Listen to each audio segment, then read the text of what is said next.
All right, good afternoon. Welcome to our Career Corner for the day. Today we are being joined by Susie Smetana. Is that right? Yes. Susie is going to share about her career today, which is being a perfusionist. Yes. Susie, can you tell us a little about yourself and clearly a little bit about that job in case my students have not Googled it yet? Yes. Well, nobody has because nobody's ever heard of it. And I like to keep it that way. No, I'm teasing. Job security, right? Yes. Well, thank you for having me. And to correct you just a little bit, we call it perfusionist with an E. Okay. Yes, the little different, but little things here. So the full title is cardiopulmonary perfusionist, and it's a fancy way of saying that I run a variety of machines that take over the function of your heart and lungs. So most of these machines take place in the operating room during surgeries, and they're usually really big surgeries like open heart surgeries or lung transplants or heart transplants or anything where you're going to have major circulation issues, and the surgeons don't want there to be any circulation issues. So they put you on a machine that does that all for you so the surgeon doesn't have to worry about it. Awesome. I assume the patient doesn't want any issues either at that point. No, your patient just wants to go to sleep and have brain function when they wake up. Excellent. Yeah. Absolutely. We all want brain function every time we wake up. Yes. Sometimes it's Monday morning and it's more difficult. That's true. So this is a pretty unique career. Yes. And how did you come to choose this career or become involved in this career field? Right. Well, like you said, it is a very small niche of people. And the way I got started was I was always interested in going into medicine. It just always fascinated me. I was always interested from an early age. And then when I got to college, I started pre-med and thought I would go to medical school. And while I was doing that, I was working at a sports medicine clinic, an orthopedic clinic. And so I really got to see how the doctors worked in their day-to-day lives, how many hours they were putting in, how much time, how much effort. And I decided that, they worked more than I wanted to work. I think the income of a doctor is very appealing, but when you see how much work goes into it, it becomes much less appealing. And so that took me a long time to come to that conclusion. And then I thought, I'd still like to do something in medicine, but I don't want to work 60 hours a week. And so I went to work for my dad's company, which was a blood cleaning and processing company. And so he was in the operating room and he collects people's blood while they're in surgery. And then he's actually able to clean it and then give it back to the patient so they don't have to have as much donor blood. And so my last year of college, I went to go work with him. And so I got into the operating room and I got to see what that was like, because it's a whole new world in the operating room. And while I was there, I was talking to a nurse and she said, well, if you like doing this with the blood, you would like being a perfusionist. And I said, what is a perfusionist? And then she put me in touch with an anesthesiologist that she knew. And then he put me into touch with a perfusionist here in Salt Lake City. And I went and shadowed a bunch of cases with him. And he was like, oh, you should totally do this. Pushed me right into it. And thankfully, when I started looking, because I had all the pre-med prerequisites done, I was the right candidate. They were really happy that I had operating room experience, and the program that I was interested in needed another person. So I got really lucky. I just kind of walked right in and off I went. Awesome. Yeah. I would also say that I got lucky because you got lucky. So yeah, it's true. So it sounds like you went to school after you went to get your bachelor's. So tell me about that. So, sorry, I just got a text. I don't know if you lost me, but I'm we're here. Good. Okay. So being a perfusionist for a long time, they weren't really sure what to do with the degree. And so in the last decade or so, they've really pushed everyone into a graduate program, a master's degree program. I think there's only 1 or 2 programs left in the whole country that are not master's programs, but they are both over a year. I think one of them is 20 months. And so I just thought, you know, might as well go 24 months and get a master's degree and have all of the job security that comes with a master's degree. So I applied to a handful of places, and I ended up going down to Tucson, to the University of Arizona, where I met Miss Bauer. So 7 years of college total for me. How many typically does a doctor do? Well, they do 8 typically, and then they do a fellowship and a residency, and I did not have to do those. So I was able to get done with graduate school and then jump in and start making money right away a little sooner. You also don't have nearly as much debt as medical school. Absolutely. Yes. What are some of your favorite things about your career choice? I love a lot of it. I love that, this is going to sound strange, but I'm a really important person for a very short period of time. So when you put someone on the machine, it's life or death. They are in your hands completely. It's like driving an airplane or flying an airplane, but you only have one person, but you are totally responsible for their life, and you have to pay attention, and you have to be on it, and you have to be, you know, you're very important. And then the surgery is over and you're all done. You're not responsible for seeing the patient afterwards. You're not responsible for clinic. You're not responsible for any of those other things. It's just during the surgery, you're a really important player. You're a big part of the team. It's a very cool interaction between perfusionist, surgeon, and anesthesiologist. It's kind of a little triangle of care, and we all talk to each other, and we all work together to make sure the patient does well and has a successful surgery.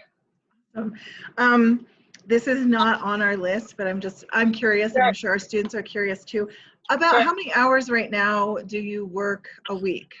Okay, so I am special.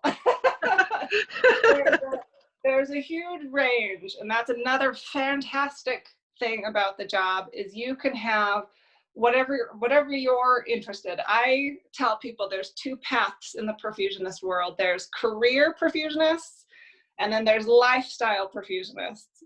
And so when I first started, I was very much a career perfusionist, you know, and I called those people the ones that want to work in like big hospitals, big programs. They want to do cool surgeries like transplants and long-term care, and they want to do, I call it like the big stuff, you know, the big surgeries, or people who want to get more involved in research or publishing. That's very much the career route.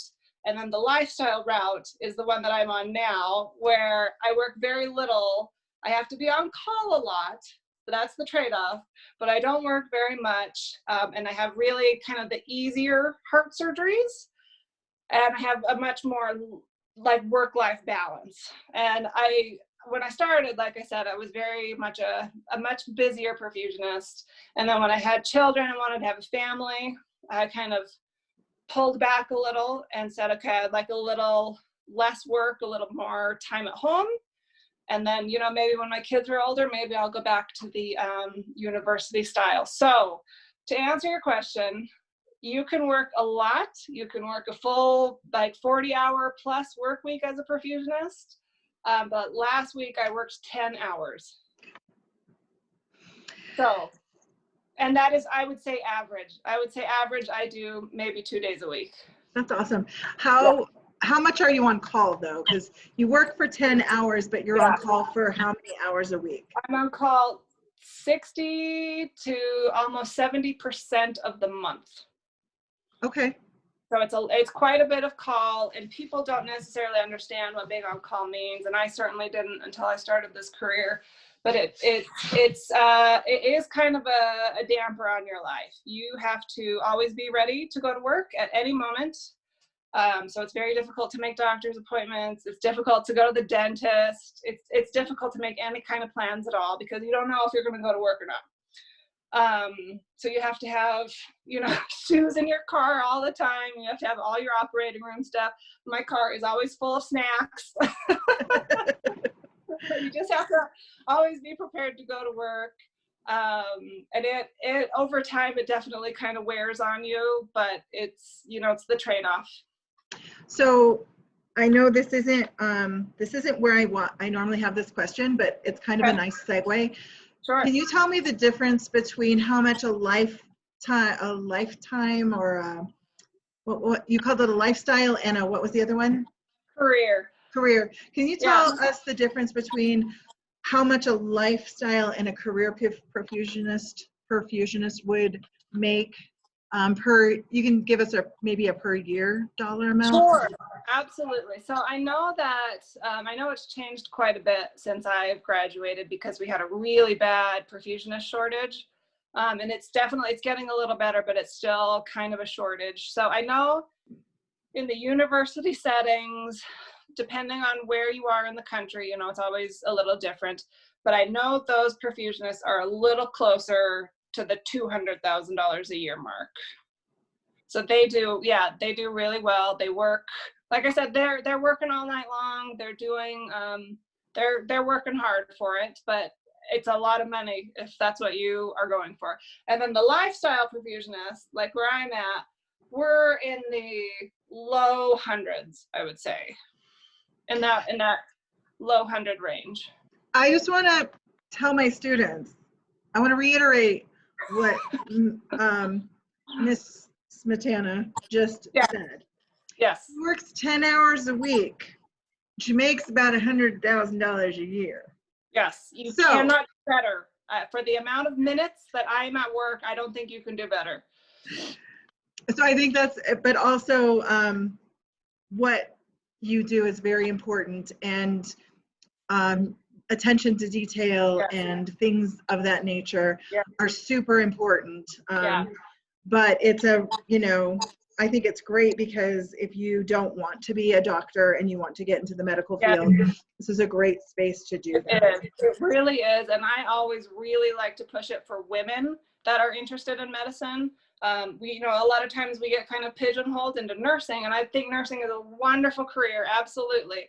But I always like to let women know, hey, this is a great option for women. You will still be able to have a family. You will still be able to have a life, hobbies, those sorts of things. So it's a great option to consider, and it's been really male dominant for a long time, and it's such a great job for women. So I always push it. Awesome. I know you've mentioned some of the great things about your career, but personally, what are some of the things that you really like about what you do? So while you are on the machine, while you have a patient on the machine, it's almost like a rush. It's just so, I don't know what the right word is, but it's kind of a rush of adrenaline because it's so important what you're doing. And you put somebody on, and then the surgeon asks, is everything going okay? Is everything working? Everything looks good. And you're like, yes, everything looks fine. And then the surgeon says, okay, we're going to stop the person's heart. And they put a big old clamp on the heart, and then it's my job to stop the heart from moving. So we give a bunch of medicine and the heart stops moving. And then that way the surgeon has a nice quiet heart to work on, and I'm taking over the responsibility for the heart. So this is kind of strange, but something that I love is after you stop the heart, you get something called a blood gas. And a blood gas is like a report card. And you send off your little blood sample, and the report card comes back and it tells you how good of a job you're doing. So you get this kind of like instant gratification that yes, you're doing the right thing. Or if there's some sort of, like if the pH is wrong, or if your CO2 level, or you're managing all of those parameters for your patient. And so it's almost like a little puzzle. So you see it and you're like, okay, I need to adjust the pH. So this is what I need to do. This is what I need to do. And then you fix some things, and then you send off another blood gas and it comes back and it looks good. It's like instant gratification that you're doing a good job. And I love that part of it. That's awesome. And then I also love when you take the person off the machine and they do well, because then you've done something great. You've added life to this person's heart, to their whole life. You've added years. Awesome. Conversely, what are some difficult things about your job? there's a lot of negatives too that I like to point out. Being on call is, like I said, it's like sandpaper. It just wears you down over the years. It gets really difficult. Also, it's very hard to get started. Being in school is tough. They're very hard on you. They do this on purpose because they don't want, I don't want to say the word weak, but they don't want weak people. You do need to be very kind of sure of yourself, and you do need to be able to be in the OR and stand up for yourself and say, this is what's going on. You have to be a part of the team. You can't kind of be a quiet, passive person. You need to be assertive, and that can be kind of hard to learn. And it's very intimidating at first when you have surgeons and anesthesiologists, and if they're under a lot of pressure too. And so it's a very tense situation, and you have to be able to handle all that pressure. And it gets really hard sometimes when surgery is not going well. Then it gets really hard. So when you're a new perfusionist starting out, there's a lot of yelling, there's a lot of screaming, there's a lot of unpleasant situations in the OR, especially when things aren't going well. And you have to learn how to not only stay calm, but handle the pressure and think critically. And even if the surgeon is not being professional to you, you still need to learn how to be professional in response. And that can be really hard to learn. I know it was hard for me to learn. So I would also say I don't like to be yelled at, so it's not a profession I would go into. So no, and it's hard too because they yell at you and there's lots of people around. And so that is even harder. If you yelled at me in private, this would be one thing, but in front of other people, it's so embarrassing. And sometimes it's not your fault, and sometimes it is your fault, and you just have to learn how to handle it. And, they always say you have to have thick skin. And so I don't think anyone's really born with thick skin. I think it's learned, and that can be very hard. My husband is also in medicine, and he has always said that in medicine, for whatever reason, we always eat our own young. And I don't know why the culture is that, but it is. And we're always very hard on new people, whether it's new perfusionists or new nurses or new doctors. Everyone's always really hard on you. So it's not just my field, it's all of medicine. It's hard at first until you kind of get your sea legs, and then it gets way easier. But it probably took me 5 or 6 years. And how long have you been doing this job? A little over 10 years. Okay. Yeah. Besides the money, that the money sounds great, right? Right. Right. But like one of the things that some of the other folks who have been interviewed have said is that money's not the only thing, and many people can find other ways to make money. So besides the money aspect of this career, what are some of the things? I know you have said it's great to be with your family. What are the things that you get besides the monetary value from this career? Like I mentioned earlier, it's so nice to feel important and needed. A heart surgeon really they can't be successful without a perfusionist. And so to feel like you are an important contributing player to a really important event in someone's life, that's probably the most rewarding thing for me. And then, the money is wonderful also. I'm not going to deny that. But I also love, as we talked about earlier, having the flexibility to adjust my lifestyle if I wanted to work more, if I wanted to work less. Not a lot of careers can accommodate for that. And that is something that is hugely important the older you get. Yeah. And if you decide to have children, or if you decide not to, it's nice to have a little bit of flexibility there. Like I said, not a lot of careers will flex for that sort of thing. So it's been really great to do that. Is there anything else you would like to share with the students of Weld Central Middle School about your career? I